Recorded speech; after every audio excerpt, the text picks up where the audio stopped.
नमस्कार, स्वागत है आपका एबीपी न्यूज में। आपके साथ मैं अखिलेश आनंद हूं। शुरू हो गया है ऐलाने जंग। ऐलाने जंग मतलब चुनावी खबरों का सबसे बड़ा बुलेटिन। जिन राज्यों में आने वाले दिनों में विधानसभा के चुनाव होने हैं, वहां की हर खबर हम आप तक इस बुलेटिन के जरिए पहुंचाते हैं। और आज की शुरुआत मध्य प्रदेश के साथ, चूंकि मध्य प्रदेश से आज बहुत बड़ी खबर आ रही है। क्या मैदान में उतरेंगे महाराज? जी हां, यह सवाल चर्चा में है, क्योंकि महाराज की बुआ यशोधरा राजे ने स्वास्थ्य कारणों से चुनाव नहीं लड़ने का मन बनाया है। इसके बाद से चर्चा यह है कि प्रदेश की हाई प्रोफाइल सीट से ज्योतिरादित्य सिंधिया को बीजेपी उतार सकती है। जो चर्चा है उसके मुताबिक सिंधिया के नाम का ऐलान किसी भी वक्त पार्टी की ओर से हो सकता है। वैसे पावर कॉरिडोर में यह बात भी कही जा रही है कि भतीजे को लड़ाने के लिए बुआ ने खुद मैदान छोड़ दिया है।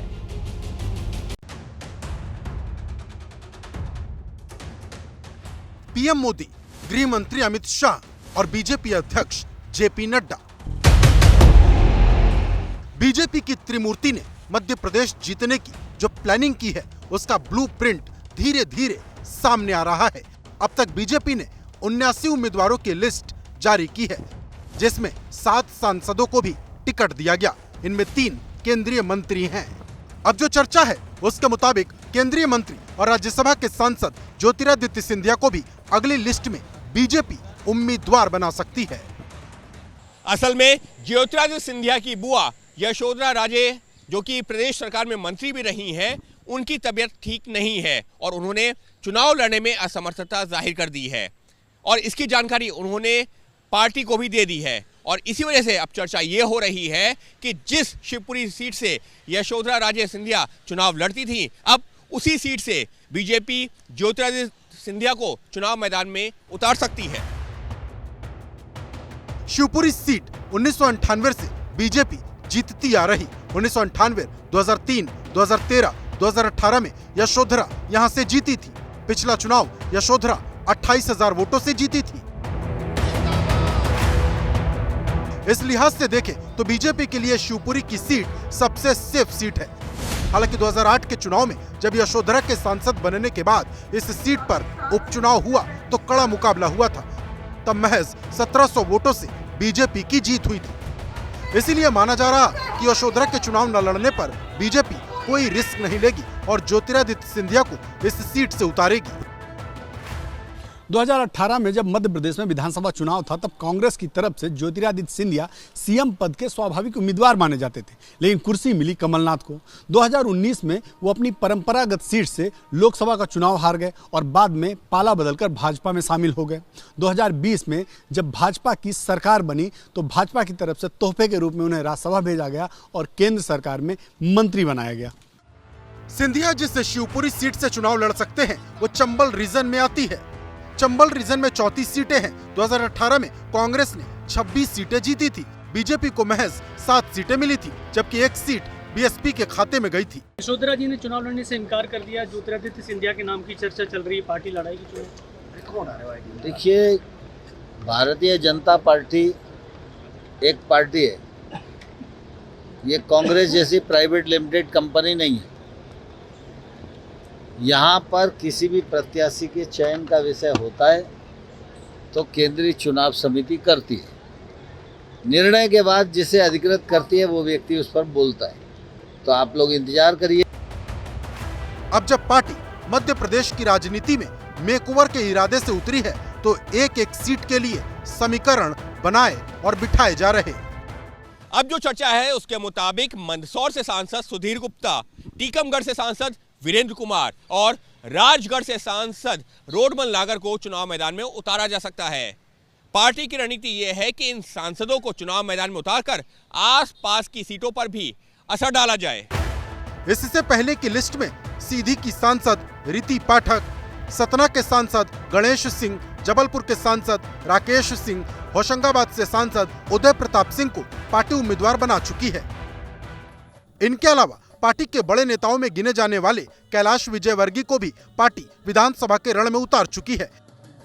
इंदौर 1 सीट से कैलाश उम्मीदवार हैं और अब तो वो प्रचार भी शुरू कर चुके हैं।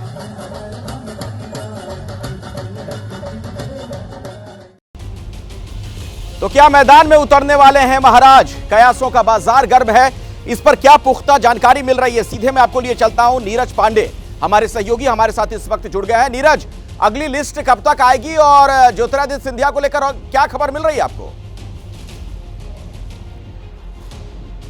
देखिए, मध्य प्रदेश की जो सूची आनी है उसमें थोड़ा सा समय लगेगा। मुझे लगता है 15 दिन का समय लग सकता है, क्योंकि कल के बाद यानी कि 1 तारीख को जो केंद्रीय चुनाव समिति की बैठक है उसमें छत्तीसगढ़ और राजस्थान के मुद्दे पर चर्चा होगी। शायद राजस्थान पर मध्य प्रदेश पर शायद चर्चा ना हो, तो इसलिए समय लग सकता है। लेकिन इतनी जानकारी आ रही है कि शिवपुरी विधानसभा सीट से ज्योतिरादित्य सिंधिया को पार्टी चुनाव मैदान में उतार सकती है, क्योंकि शिवपुरी सीट से यशोधरा राजे सिंधिया चुनाव मैदान में थी। और चूंकि अगर आपको उनकी लोकप्रियता को भुनाना है, ज्योतिरादित्य सिंधिया एक लोकप्रिय लीडर हैं, भारतीय जनता पार्टी में आने से पहले भी बहुत लोकप्रिय थे और यहाँ आने के बाद भी वो उतने ही लोकप्रिय हैं। राज्य में हर तरफ उनके वोटर्स हैं, उनके सपोर्टर्स हैं। ऐसे में भाजपा चाहेगी कि उनके ज़्यादा से ज़्यादा सपोर्टर्स को भारतीय जनता पार्टी की तरफ कन्वर्ट किया जाए। और अगर विधानसभा चुनाव लड़ाती है, क्योंकि अगर आपको उनको कल के किसी बड़े पद में राज्य सरकार में लाना है तो आपको चुनाव तो लड़ाना ही पड़ेगा। तो इसलिए विधानसभा चुनाव इस समय मध्य प्रदेश का करो और मरो की स्थिति में है। एक एक सीट बहुत महत्वपूर्ण है, इसलिए भारतीय जनता पार्टी कोई रिस्क नहीं लेना चाहती और अपने सभी क्षेत्रीय छत्रप और बड़े नेताओं को चुनाव मैदान में उतार चुकी। राष्ट्रीय महासचिव हैं कैलाश विजयवर्गीय, वो इस समय वोटरों के बीच में गाना गाते दिखाई पड़ रहे हैं आपको। इसके अलावा आप देखिए नरेंद्र सिंह तोमर को अपने क्षेत्र में घूम, प्रहलाद सिंह पटेल 8 बार का लोकसभा चुनाव लड़ चुके हैं, वो क्षेत्र में घूम रहे हैं।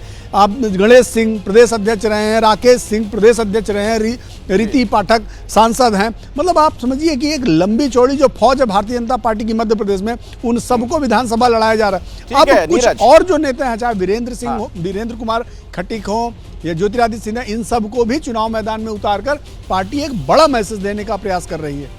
चलिए, बहुत बहुत शुक्रिया नीरज फिलहाल इस जानकारी के लिए आपका। तो कुल मिलाकर मध्य प्रदेश की जो तस्वीर है वो आपने देखी, लेकिन अब चुनावी राज्य राजस्थान का मैं रुख करना चाहूंगा। राजस्थान की अगर बात की जाए तो अमित शाह और वसुंधरा की गुप्त मीटिंग के बाद राजस्थान का सियासी खेल बदलता दिख रहा है। कल अमित शाह जयपुर से लौटे तो रात को वसुंधरा के एक खास नेता को बीजेपी में एंट्री मिल गई। केंद्रीय मंत्री अर्जुन मेघवाल के खिलाफ मोर्चा खोलने वाले नेता को बीजेपी में उनकी जो वापसी हुई, सियासी खलबली मची हुई है। वसुंधरा के करीबी देवी सिंह भाटी ने 2019 में मेघवाल का विरोध किया था, जिसके बाद पार्टी से बाहर हुए थे, लेकिन कल रात उनकी वापसी कराई गई और माना यही जा रहा है कि देवी सिंह भाटी की वापसी सियासी रेस में वसुंधरा की वापसी है।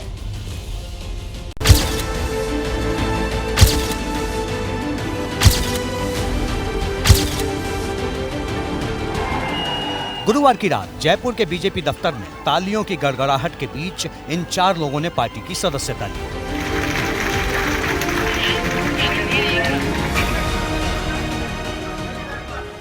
इनमें सबसे बड़ा नाम और सबसे बड़ा चेहरा है देवी सिंह भाटी का।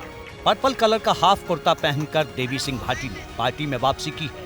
ये वापसी इसलिए खास है क्योंकि कल दिन में ही गृह मंत्री अमित शाह जयपुर से बैठक करके लौटे थे और अमित शाह की वापसी के 10 घंटे बाद प्रदेश मुख्यालय में ये ज्वाइनिंग करवाई गई। 5 वर्ष बाद में आपने वापस मुझे छाती लगाया और मैं भी बहुत गर्वान्वित हूं। किन्हीं परिस्थितियों से कुछ बिंदु के ऊपर अलग हो गया था मैं, लेकिन आज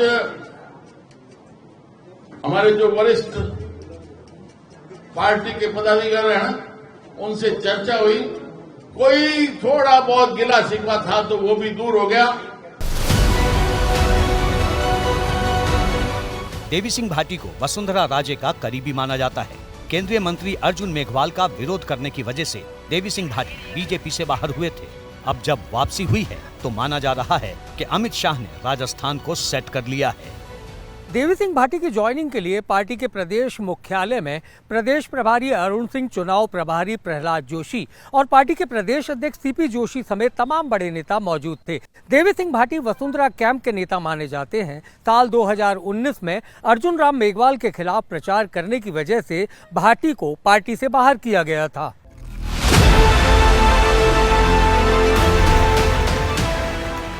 बीकानेर की राजनीति में देवी सिंह भाटी अच्छा खासा असर रखते हैं। खासकर राजपूत वोटरों पर देवी सिंह का खासा प्रभाव माना जाता है। बीकानेर की कोलायत से विधायक रहे देवी सिंह भाटी को एक जमाने में भैरव सिंह शेखावत का उत्तराधिकारी यानी सीएम की कुर्सी का प्रबल दावेदार माना जाता था। राज्य में राजपूत वोटरों की आबादी 6 से 7% है। राज्य में करीब 60 से 70 सीटों पर इनका प्रभाव है। 2018 में बीजेपी ने 26 राजपूत प्रत्याशी उतारे थे, जिनमें से 10 को जीत मिली थी। 2018 के चुनाव में अलग अलग वजहों से राजपूत वोटर बीजेपी से नाराज थे। इसका खामियाजा पार्टी को सत्ता से बाहर होकर भुगतना पड़ा। देवी सिंह भाटी 1980 से लेकर साल 2008 तक 7 बार विधायक रह चुके हैं। साल 2018 में बीजेपी ने उनकी बहू को टिकट दिया था, लेकिन वो चुनाव हार गईं।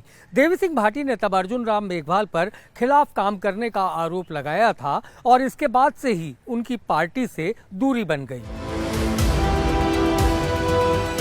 वसुंधरा राजे महीनों से इस कोशिश में लगी थी कि देवी सिंह भाटी की पार्टी में वापसी हो, लेकिन अर्जुन मेघवाल इसमें रोड़ा बन रहे थे।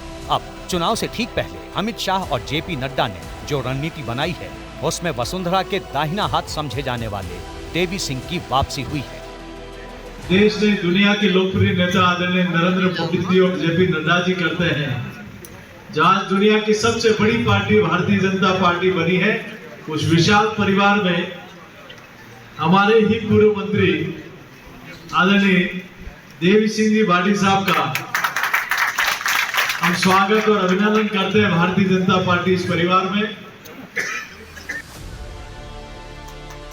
जिस बीकानेर की राजनीति में देवी सिंह का असर है, वो इलाका राजस्थान के मारवाड़ का हिस्सा माना जाता है। यहाँ विधानसभा की 61 सीटें हैं। साल 2018 के चुनाव में इस रीजन में बीजेपी और कांग्रेस के वोट करीब करीब बराबर थे। बीजेपी को 38% वोट मिले थे, जबकि 24 सीटें मिली थी। वहीं कांग्रेस को भी 38% वोट मिले और 29 सीटों पर जीत मिली। अन्य के खाते में 8 सीटें गई थी। माना जा रहा है कि देवी सिंह भाटी की वापसी से इस इलाके में बीजेपी और खासकर वसुंधरा के समर्थकों का जोश बढ़ेगा।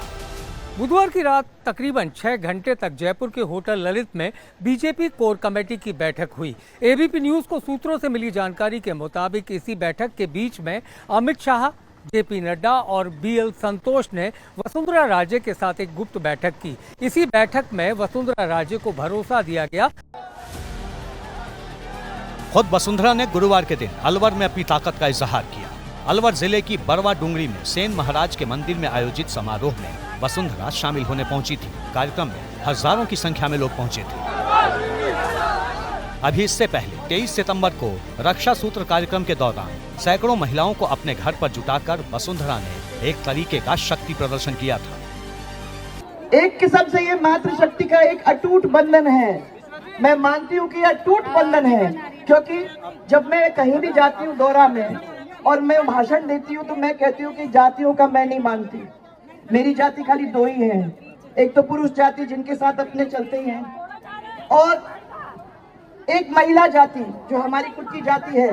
जिस जाति को अगर आप गिनती करो तो पूरे राजस्थान की आधी शक्ति हमारी महिलाएं हैं। माना जा रहा है कि आरएसएस भी चाहता है कि प्रदेश में वसुंधरा को बड़ी जिम्मेदारी मिले, ताकि चुनाव में लड़ाई आसान हो।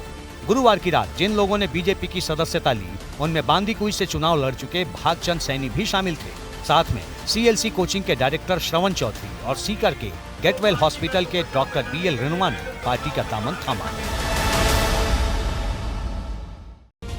बात अब उज्जैन की करेंगे। महाकाल के शहर पर रेप का जो दाग लगा, उसने सूबे की सियासत को गरमा दिया। पुलिस की भूमिका सवालों के घेरे में है। एमपी में उज्जैन और सतना की पुलिस पर लापरवाही के आरोप लग रहे हैं और पुलिस ने अगर समय रहते कार्रवाई की होती तो शायद यह घटना रोकी जा सकती थी। आरोपी भले ही गिरफ्तार हो गया, लेकिन पुलिस की भूमिका ने सरकार को भी सवालों के घेरे में ला दिया है और कांग्रेस सब बीजेपी पर हमलावर है।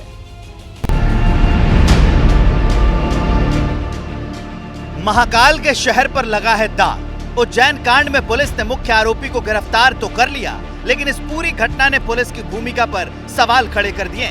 कांग्रेस ने बाकायदा प्रेस कॉन्फ्रेंस कर सवाल पूछे। क्यों छुपाया जा रहा है कि वो दलित परिवार की है? क्यों छुपाया जा रहा है कि वो सत्ता की है? क्यों छुपाया जा रहा है कि पुलिस की निष्क्रियता और पुलिस के चलते पुलिस और प्रशासन का फेलियर है कि उस लड़की के साथ ये हुआ? अगर 24 घंटे पहले एफआईआर दर्ज हो जाती, अगर सीसीटीवी ट्रैक हो जाते, अगर वो बच्ची मिल जाती, तो उसके साथ ऐसी अमानवीय, ऐसी बर्बरता कतई ना होती। उज्जैन में मौजूद एबीपी न्यूज के रिपोर्टर विक्रम सिंह ने पड़ताल की है घटना की कड़ियों को जोड़ा है। सतना की बालिका की सफ़र की शुरुआत इसी देवास गेट चौराहे से हुई थी। यही वो देवास गेट चौराहा है जहां पर कैमरे में पहली तस्वीर कैद हुई थी। यहाँ पर भी सीसीटीवी कैमरे लगे हुए हैं।